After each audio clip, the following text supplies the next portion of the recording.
to the Halli Casser-Jayne Show. Let's talk. And I am Halli Casser-Jayne. Welcome to my listeners in the United States and around the world. Tune in to the Halli Casser-Jayne Show at hallicasser-jayne.com. Today on the show, a look at the quirks of American presidents. What? Presidents have quirks? And a conversation about the Hollywood Blacklist and the making of the classic Western film High Noon. My guest, the author of Secret Lives of the U.S. Presidents, Strange Stories and Shocking Trivia from Inside the White House, Cormac O'Brien. And Pulitzer Prize-winning journalist Glenn Frankel, author of a fantastic book, High Noon, The Hollywood Blacklist and the Making of an American Classic. Let's get to it. We begin with Cormac O'Brien. The great Clarence Darrow once said, "When I was a boy, I was told that anyone could be president. I'm beginning to believe it." Author Cormac McCarthy sets out to prove just that point in his book, Secret Lives of the U.S. Presidents, Strange Stories and Shocking Trivia from Inside the White House, a fun, informative, quirky compendium of historical trivia of our American presidents. Murder, adultery, gambling, UFOs. The Secret Lives of the U.S. Presidents features outrageous and uncensored profiles of the men who have occupied the Oval Office in one of the hardest jobs in the world.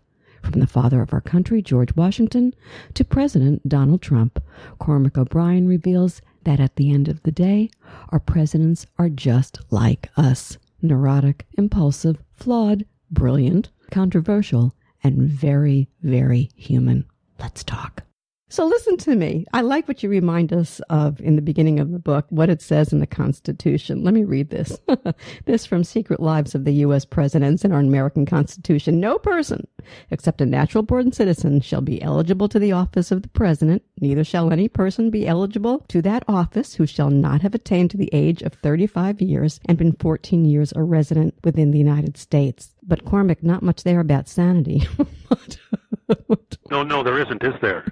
In fact, there isn't much there about almost anything. So it leaves it pretty wide open, and that's one of the extraordinary things about our democracy. You know, some places have a separate head of state, like a queen or a monarch, and then a separate head of government, like a prime minister. But in our president, you have both jobs, and so we put a lot at stake in this person who was one amongst us. You know, it is absolutely extraordinary when you think about that, and particularly if you bring it up to current times, because some things have been a little bit different for the last 4 or 5 election cycles. What exactly did you set out as your task when you began? To prove how sane our presidents are, or how nuts they are, or how peculiar they are, or what?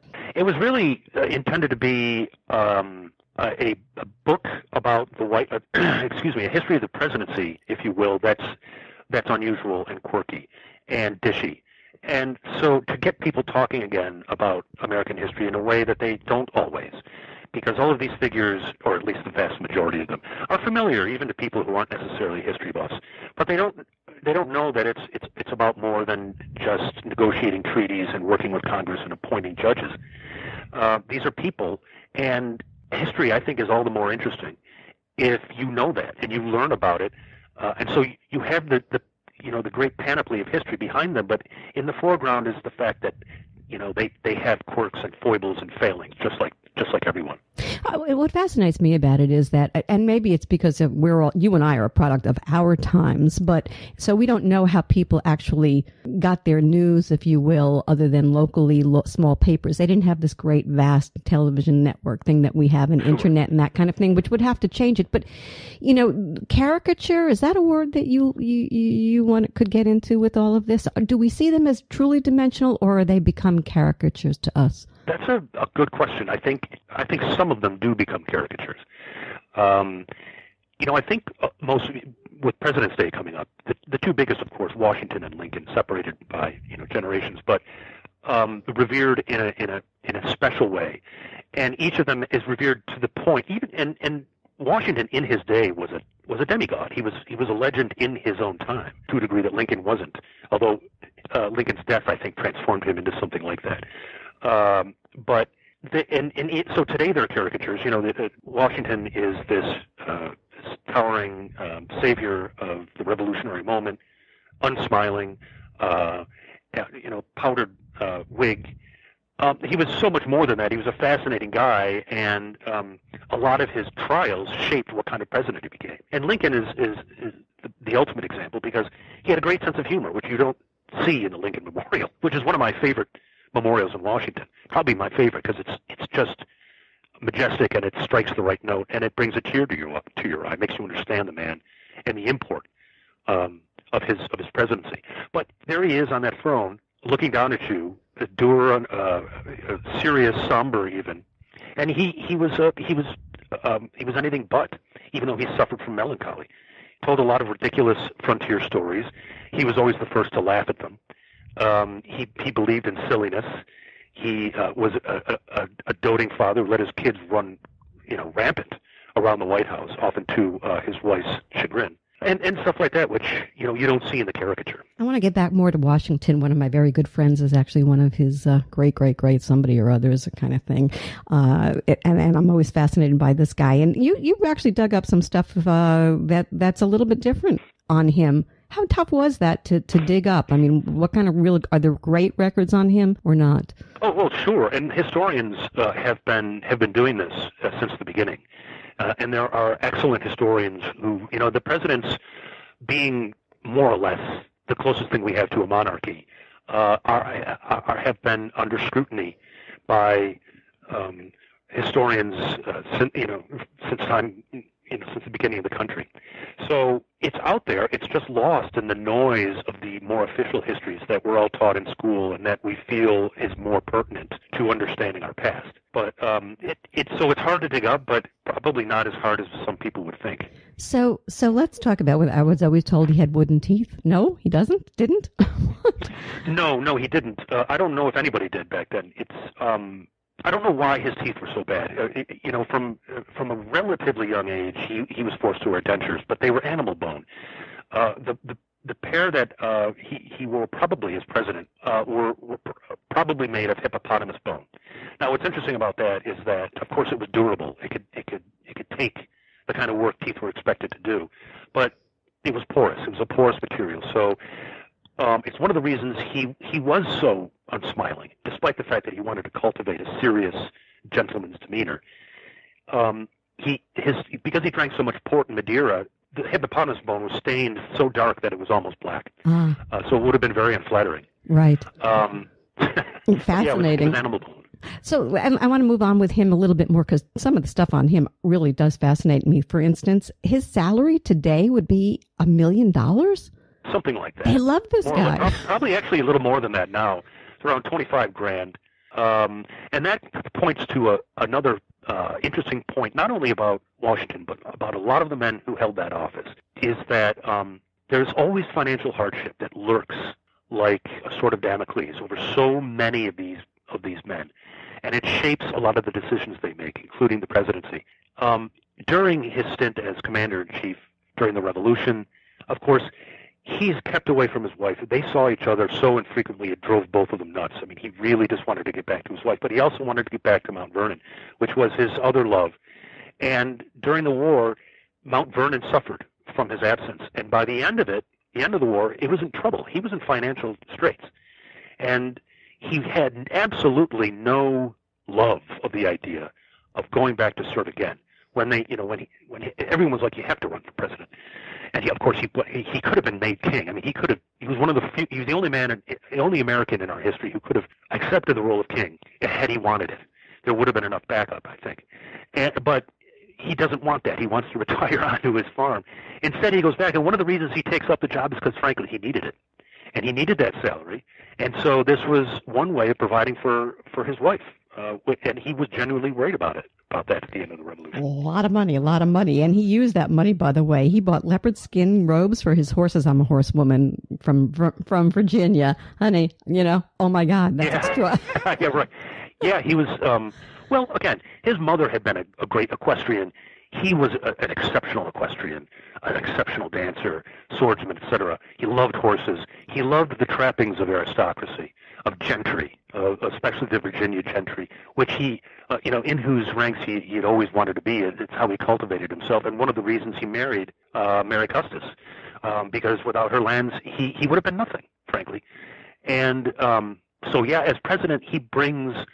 I mean, again, somebody had to be the first president, and we could have done a lot worse than George. But he was walking a fine line. You know, how much majesty do I bring to the office when we're still a republic? I'm elected. I answer to the people, not the other way around. But there still has to be a kind of a patriarch, was his thinking. So let's have the trappings of that. So that meant spending 7% of that $25,000 on booze for entertaining. It was also the 18th century. Everybody drank like a fish. Right. And leopard skin robes for his matched horses. He had an exceptional gilded carriage and that sort of thing. And, you know, that was the Federalist approach to the presidency. He and Adams, his successor, did the same thing. And it got them into trouble with the Jeffersonians, who looked at all of this as a bunch of a smacking of monarchy. I love it. I absolutely love it. And he was not happy with the wife that Martha, who we all knew and, you know, to this day, I guess, love was not the love of his life. But I'm going to leave that there. Leave that there for now. I just wanted to throw that out there because one of the great things about this book is there is just so much stuff in it. So everybody's got to pick it up. We're just going to tease you guys now because that's how good this thing is with great trivia. No, it's true. I mean, I just was, I'll tell you where the book is. And every time I sit down, I read it. I won't tell you that. That's too crazy. Let's jump ahead a little bit. You got it. Gerald Ford was a model. This I did not know. Oh, sure. He could have been a football player. So he had a football player's build. He after college, I played college ball, and he was a natural. And he was already being scouted by professional teams. He could have gone to the NFL. He decided to go to law school instead. It changed everything. And of course, he went on to become a politician after becoming a lawyer. But he had that football player's physique. He was a natural athlete, man of many talents.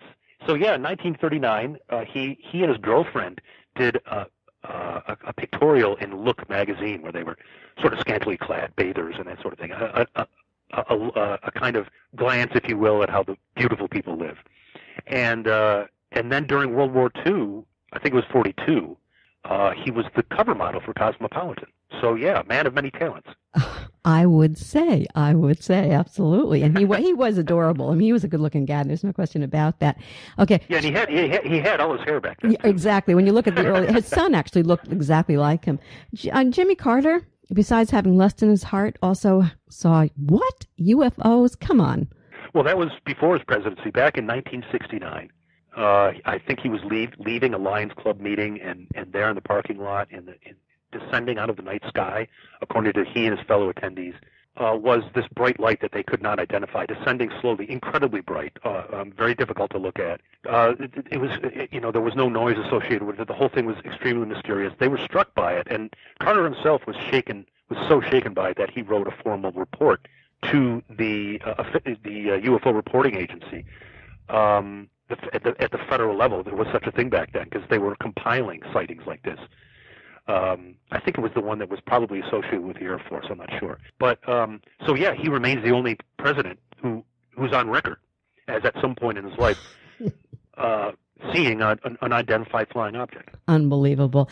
We've really had some winners. One of them was Warren G. Harding. Well, that for a lot of different reasons. But what he lost a set of priceless White House china in a poker game? That's not true, or that's really true.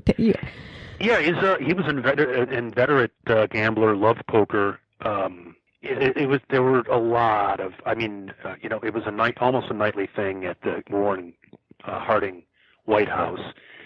His wife would serve the liquor, flouting prohibition, and he and his fellow, the members of his Ohio gang, as they were called, the hangers-on that he brought from Ohio, would play cards and talk and drink. And one time there was no cash at hand, so we brought out a box of White House china and lost it.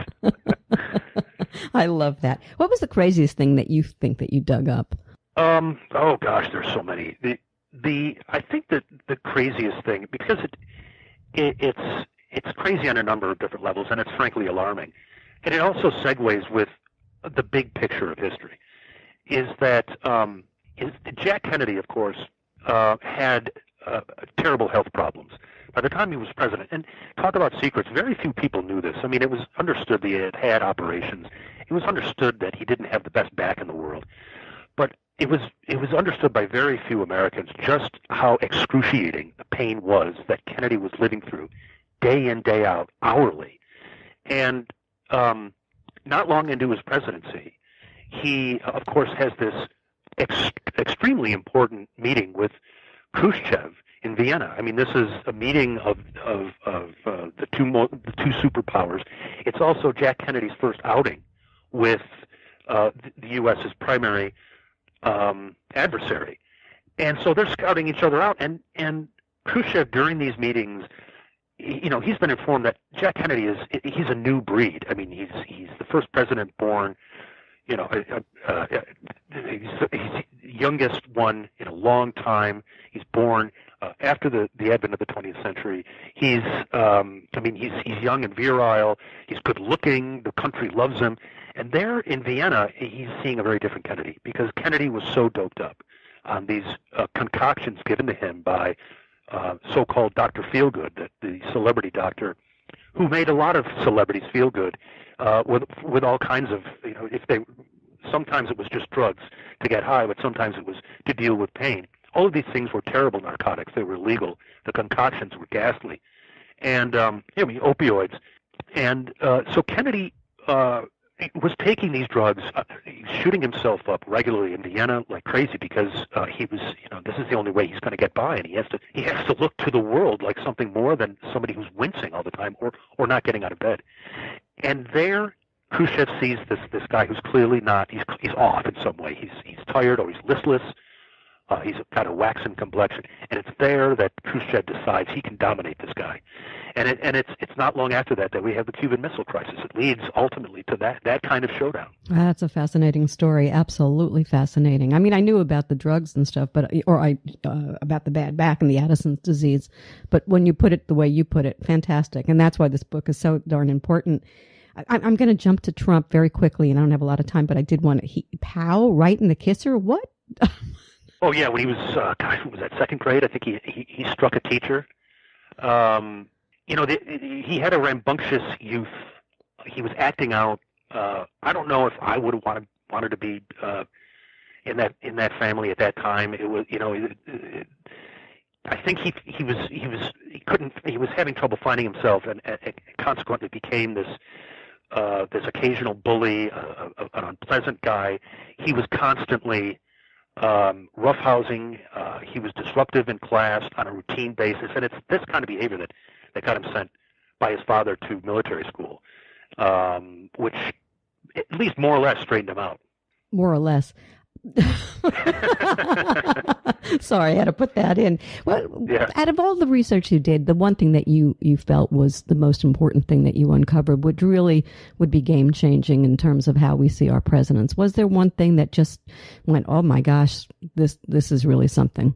Not really. No. I think that the Kennedy story, when I put it all together, I thought was remarkable, and that so much relied. Well, there's also, frankly, this is the newest edition of a book that's gone through 3 iterations. Right. And in the Nixon chapter, we included, because of recently declassified tapes, we included the story about the 1968 presidential campaign. And now we know that Nixon deliberately undermined Johnson's attempt to make peace between the South and North Vietnamese. Because if Johnson pulled that off in 68, it would have given the Democrats the White House for another 4 years. Nixon knew that. Johnson knew that, which is why he was striving so hard for it. So Nixon finds out about this, and he's got to derail the democratic process somehow. So as a presidential candidate, a Republican candidate, he sends Anna Chennault, an unofficial emissary, to Southeast Asia to convince the South Vietnamese to hold back and hold off making formal peace until after Dick Nixon is elected, at which time in 1969 you'll be given an even better deal than Johnson's offering you. And this was all under the table. Johnson knew about it and was incensed, to say the least, because this was tantamount to treason. But neither side, he didn't expose Nixon, because the only reason he knew was because he'd been bugging Nixon, which was illegal at the time. It was all wiretaps on Nixon's campaign. So both of them let the issue die quietly. Nixon became president in 69, but of course the war keeps going. His plan derailed, and to end it in 69, and it wouldn't end until many years later, or several years later at least. And we only know that for sure now because of some of the Johnson tapes that have been only recently declassified. Yeah, that's fascinating. It's a chilling story, really. I bet you there are a lot of those chilling stories, and some of them even happening now. I only have like 45 seconds, but I have to ask you this: sane or insane? Do you think, after all you learned about these guys, guys, too bad it's not girls yet, but guys, that they have to be a little nuts to take on the enormity of the job of president? Well, it's a great question, and I'm certainly not the only one who's wondered it, and you're not either. We've all wondered it, haven't we? I've given that a lot of thought because I certainly don't want to be president of the United States. Nothing so crazy would ever occur to me.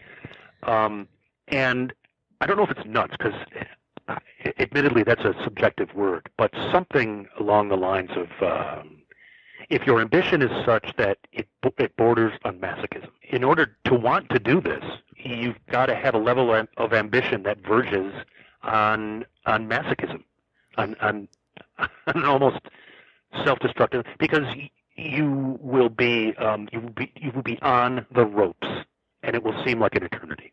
I've been speaking with Cormac O'Brien, author of Secret Lives of the U.S. Presidents, Strange Stories, and Shocking Trivia from Inside the White House. For more information about the book, visit Amazon.com. You are listening to the Halli Casser-Jayne Show. My guests today are Cormac O'Brien, author of Secret Lives of the U.S. Presidents, Strange Stories and Shocking Trivia from Inside the White House, and Pulitzer Prize-winning journalist and author Glenn Frankel, author of High Noon, The Hollywood Blacklist, and the Making of an American Classic. Tune in to the Halli Casser-Jayne Show at hallicasser-jayne.com. Glenn Frankel is a Pulitzer Prize-winning journalist, university professor, and author of the best-selling New York Times and Los Angeles Times book, The Searchers, The Making of an American Legend. He was director of the School of Journalism at the University of Texas at Austin and a visiting professor at Stanford University. The longtime Washington Post reporter, editor, and bureau chief in London, South Africa, and Jerusalem, Frankel won the 1989 Pulitzer Prize for International Reporting. He also served as editor of the Washington Post magazine. Now Frankel tackles a new subject. In his book, High Noon, Frankel explores the making of High Noon, the Western classic starring Gary Cooper and Grace Kelly, made during the toxic political climate of the late 1940s and 1950s Hollywood Red Scare. The film, written by Carl Foreman, a former communist who intended the film to be a parable about the Hollywood Blacklist. In fact, during filming, Foreman was forced to testify before the House Committee on Un-American Activities about his former membership in the Communist Party. Weaving together the stories of some of Hollywood's most talented writers and producers, Carl Foreman, Stanley Kramer, Fred Zinnemann, and Cooper himself, High Noon is at once Hollywood history, scholarly insight, and wonderfully dishy. In a word, fascinating. Let's talk. Wow, this is a great book, Glenn. I got to give it to you. But, this is so funny. Where do you come up with these things? This one's really unusual. I love High Noon. I love the concept. What got you going on it? Well, actually, it just sort of fell into my lap. I had done a previous book about the John Ford film The Searchers with John Wayne and its connection to Texas history. And I was at the University of Texas at the time, and a bunch of buddies in the faculty and myself decided we'd do a little sort of Western film festival. And I did The Searchers, introduced it, and talked about it. And then a professor in the radio, TV, and film department, a guy who really knows a lot about movies, did High Noon. And he not only did the movie itself, but he talked about the blacklist and the political implications of it. And, I'd vaguely known there was a political importance, significance to High Noon, but I really didn't know the story. But by the time he got done, I was totally hooked, and I looked around a little to see if anybody had really done this before, and the answer was no. So, within a week, I decided it was perfect. It seems like I'm in my own little subgenre now of sort of iconic movies that occur at important, turbulent, difficult moments in American history. And so that it just fit perfectly. And it was such an interesting project because it's so relevant in so many different ways. Oh, boy. We're in today. We're going to talk about that in a minute, too. Let me take you here. I mean, this is funny because the two things, film and the House on American Activities Committee, I'm possessed like you apparently became and are. So, I mean, let's just talk about that. But before we get into all of that, I do have to do one thing. I was amazed at the research you did on this project and so much that you uncovered. And so I want people to understand before we even go in, there's so much new material in this. Let's talk about that briefly. Well, I was very lucky. I live in Arlington, Virginia, just outside of D.C., and so I was a metro ride away from the National Archives, which is a font of great information about the House Un-American Activities Committee. Halli, in the early 2000s, a lot of material that had been in executive session stuff, confidential files that had never been released, the 50-year limit had passed, and a lot of that stuff got into the public record, and you could go look at it. And the great Hollywood Blacklist books were written in the 80s and before that, and so a lot of this material was out there, but hadn't been done before. There are executive sessions with certain witnesses, including one with my protagonist, Carl Foreman, the screenwriter who wrote High Noon, and who was blacklisted right around that time. Also with some of the other witnesses. So that was a great source of information for me. And then, out in L.A., the Margaret Herrick Library, which is run by the Motion Picture Academy, and the University of Southern California Library, if you dig long and hard enough in those places, you can find some interviews on tape that have never been transcribed with some of the folks who made High Noon, Stanley Kramer, the producer, Carl Foreman, the screenwriter, and a few others, and those were incredibly useful as well. Lucky So I was you. really lucky. Yep, I was going to say, a lucky guy. I'm going to assume that everybody does not know about what went on. So could you just give a real short, brief history of what did go on with the House Un-American Activities and the Blacklist so that people who don't know might understand where we're going to go with this conversation? Yes, of course. It really just starts acting up after World War II. The House Un-American Activities Committee was formed around that time to look into fascist political movements and also in the communist ones. But they pretty quickly centered on the communist one because, after the war, our little détente with the Soviet Union to defeat Nazi Germany was over. The Cold War gets started up, and Russia's now our enemy and not our ally. And around the same time, a lot of forces on the right, the political right, who had been kind of lying low during the New Deal and during World War II, well, they came back with a vengeance.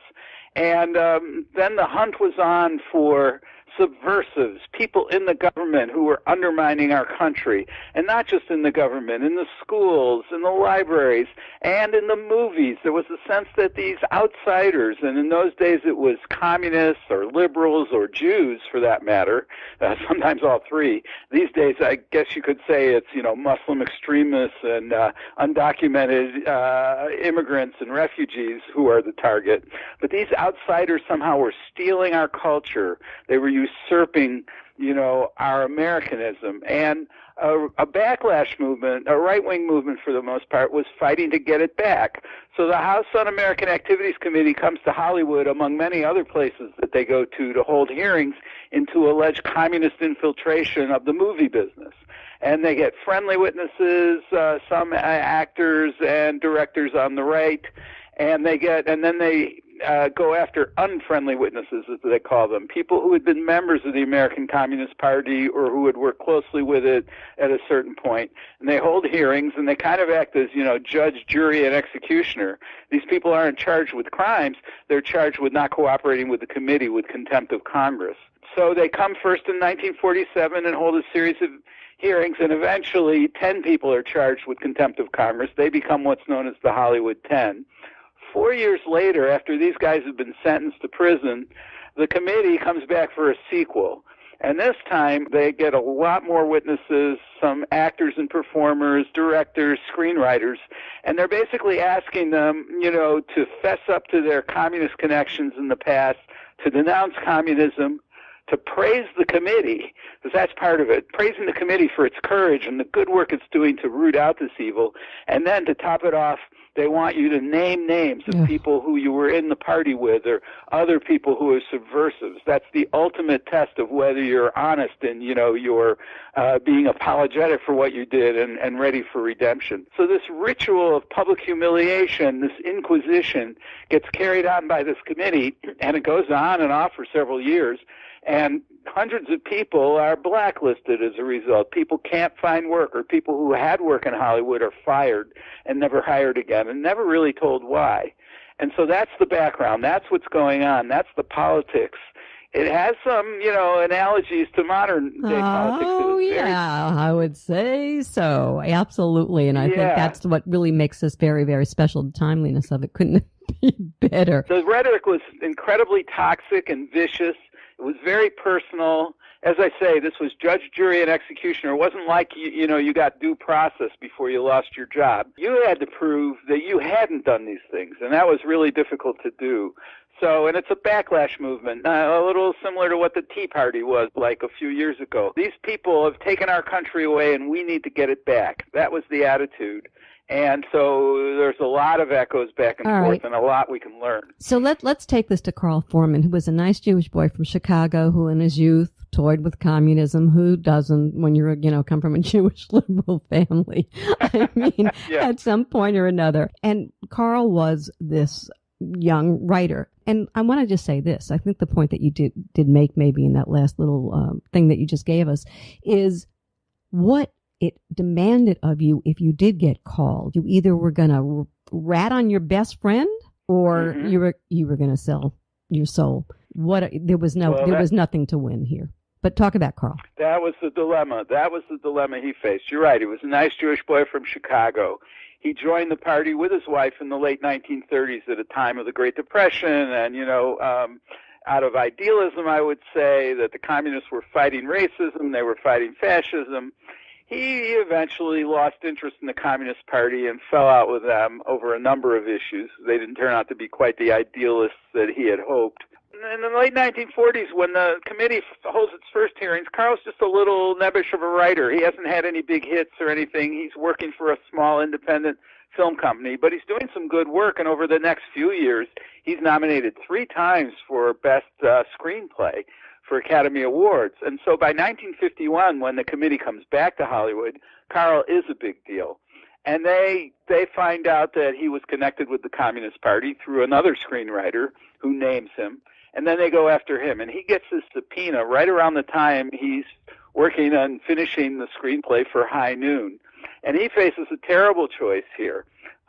He's either got to go along with that ritual I described earlier of, self-confession and then naming names of other people to prove your bona fides, let's say, or losing his job. He either goes along with the committee and cooperates, or he knows he's going to be blacklisted. And, this is no easy choice with a career that's just taking off.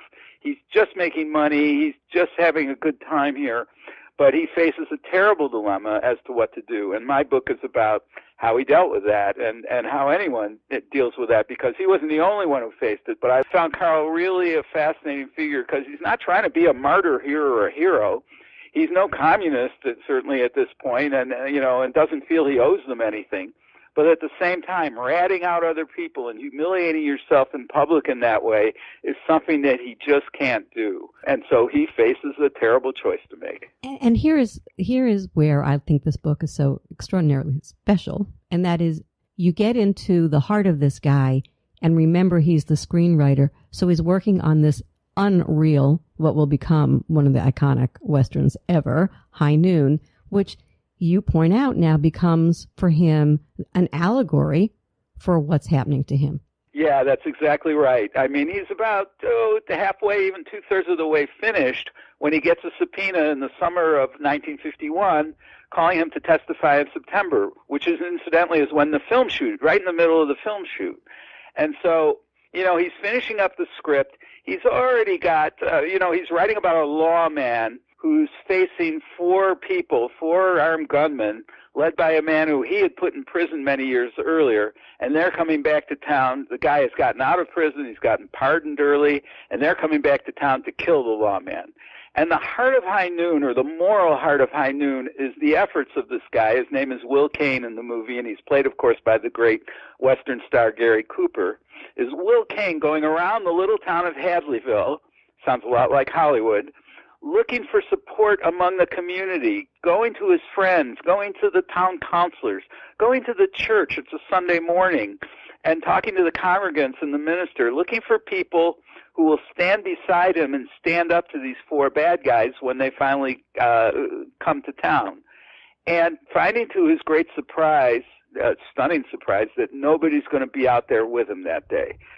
For all kinds of reasons, they've got all kinds of excuses to make, but essentially they are not willing to stand up for decency and morality, and they're going to leave this lawman. They suggest to him that he get out of town quickly, but they're going to leave him the twist in the wind and to face these four gunmen by himself. And for Carl, he says, as he was finishing the screenplay, he himself became the lawman. He was Will Kane.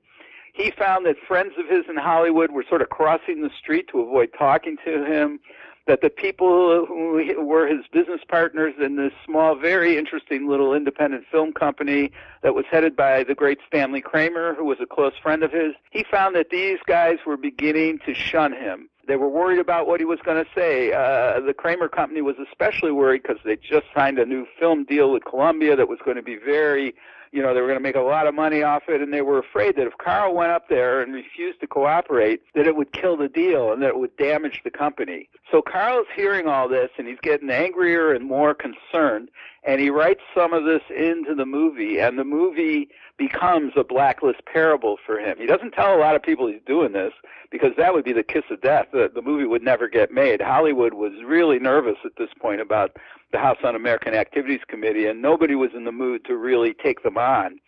So he does this very quietly, but nonetheless, there it is. You see it in the film. You can get the sense of it, and some people smelled it out at the time.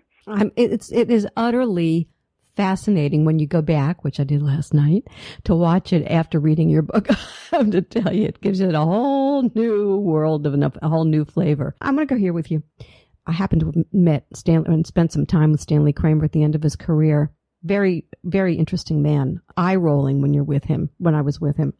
But I want to talk to you about him and Zinnemann.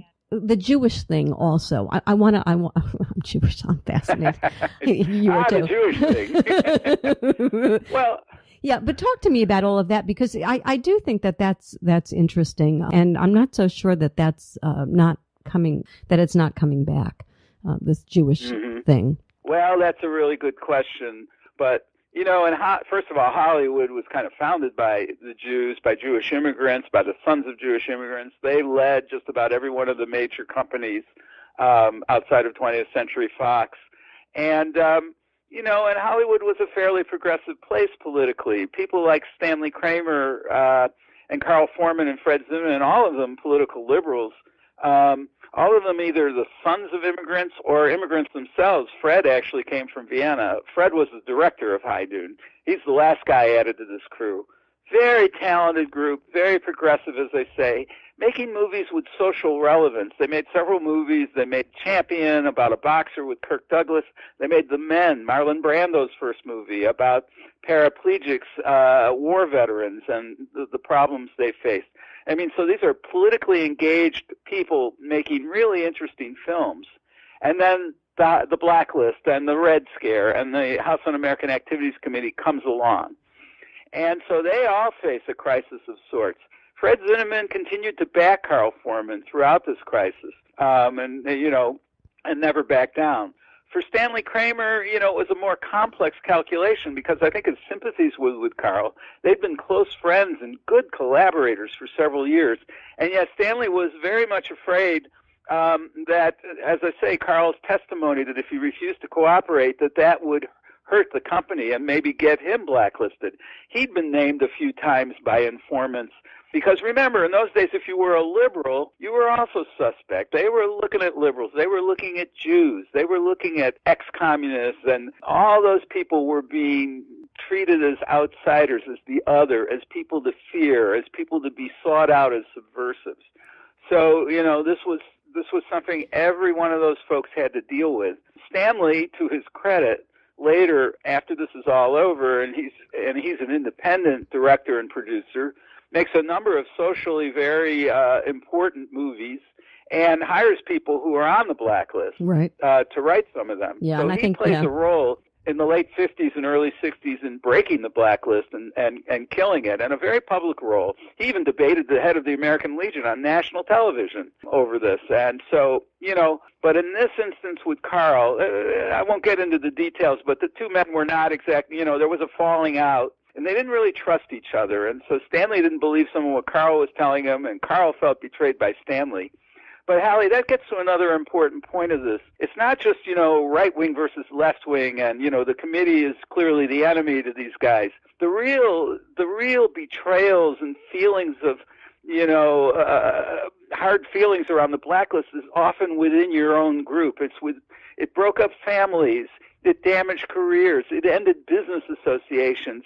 The real sense of betrayal. If you name names, you were naming your best friends and people you knew. And in one or two cases, people named their girlfriends or their wives or were asked about these kinds of things. So it's a very intimate kind of damage that is done in the community. I think that's important. And that's really... That's critical to say that, and I'm glad that you put it in that perspective. I have to move on, but because we're running out of time, but I got so much to talk to you about. Gary Cooper, I have to say this to you. The ultimate goy. Absolutely. You couldn't do any better. It becomes the star of the film and actually, sticks up for Carl in his way. But talk a little bit about Gary Cooper. Oh, God, Gary Cooper. Well, Cooper is just the opposite of these three, though he himself, his parents were British immigrants, which I found out was really fascinating. They both moved to Montana, and they met each other there. They came from England. So he himself was the son of immigrants. But you're right, very waspy, a real cowboy. He was the real thing. He gives High Noon, I think, an authenticity as a Western that it otherwise would not have had. And he was a right-wing Republican for the most part and an anti-communist. Joined the Motion Picture Alliance, which was a group with John Wayne and Hedda Hopper and others who were very strongly anti-communist. But at the same time, he loved the script for High Noon. He agreed to do the movie for less than half the price he normally charged because he wanted to be in a good movie, and he got to know Carl Foreman while working on the movie, and he liked him. And this guy was very intuitive. He wasn't terribly ideological. He liked Carl. He trusted him. And when Carl told him he was being subpoenaed and that he'd have to testify, Cooper said he would support him. And he did. He tried hard to support him. He finished making the movie, for one thing. He invested, or said he would invest, in the little production company that Carl tried to start after he was blacklisted. Eventually, Cooper pulls out, quite quickly, Cooper pulls out of this because he's under such pressure from his fellow anti-communists like Hedda Hopper, the columnist, and John Wayne, of all people, that Cooper has to back down. But he genuinely liked and respected Carl and wanted to help him. The left-wing press, how are they? Because I think the press is, you brought up Hedda Hopper, the right, but on the left wing, they again, there's a similarity to where we are today. Want to talk to me? Well, I'm an old Washington Post reporter, I was looking at, the mainstream press of the Washington Post and the New York Times and the Herald Tribune. One thing struck me. There were some very courageous people and some good editorials and all that, pointing out the problems with the Inquisition. But at the same time, the daily reporting accepted the terms of engagement, if you will, that the committee set up. If you report on things that are happening in an official hearing session, you can print them without worrying about libel. They're privileged information.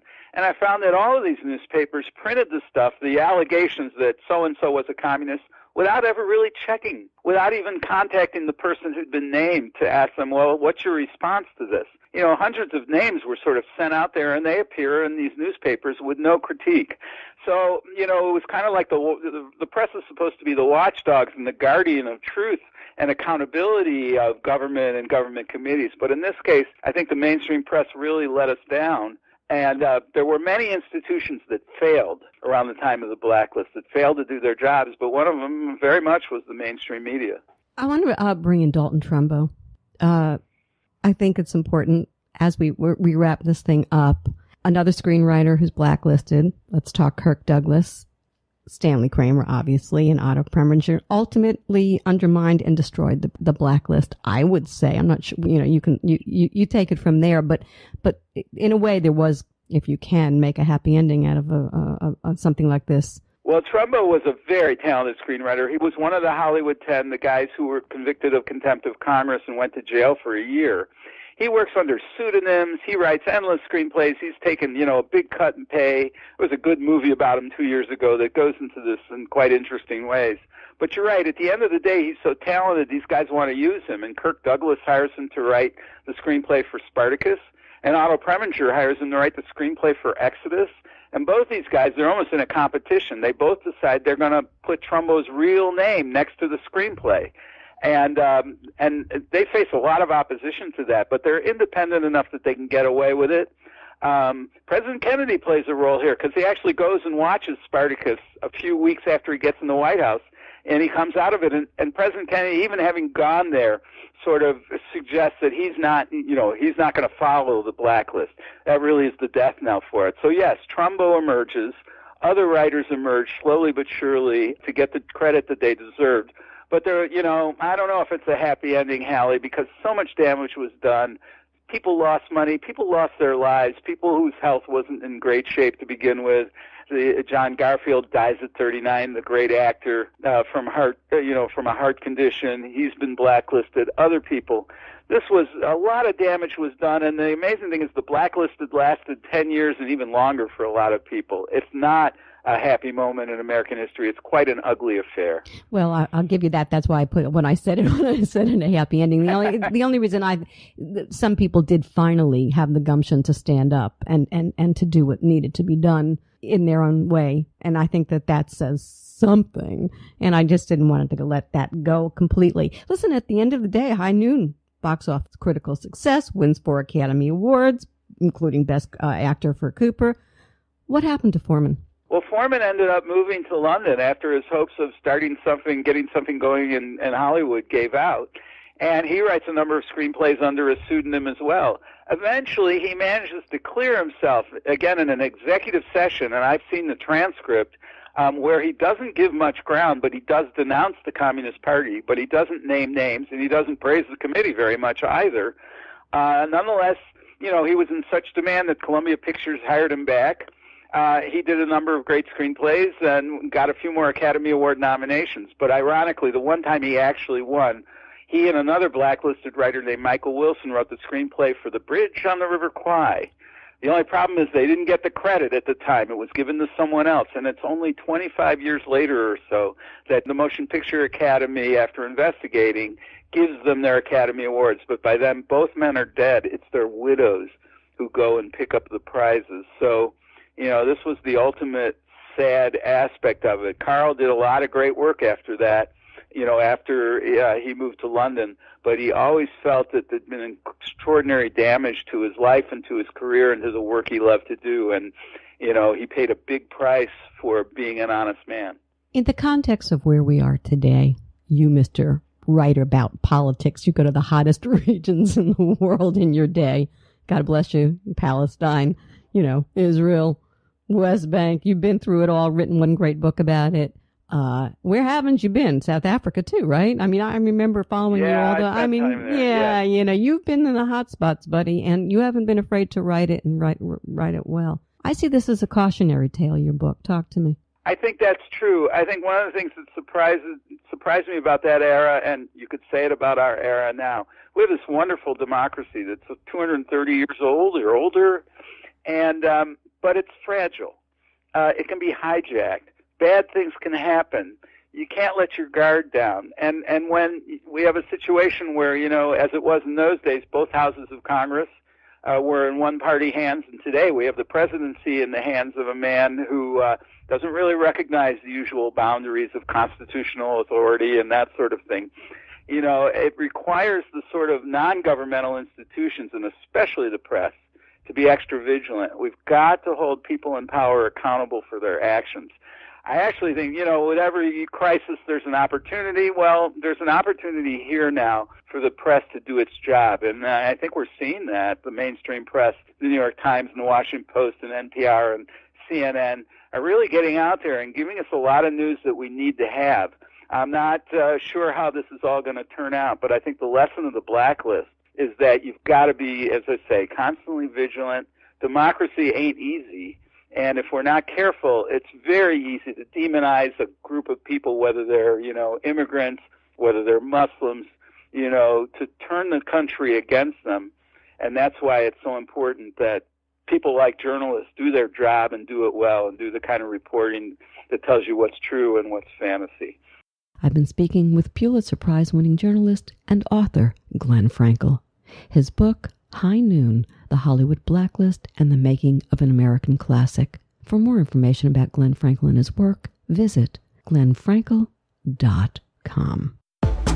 Thanks so much for tuning in to the Halli Casser-Jayne Show, a production of RESEC LLC.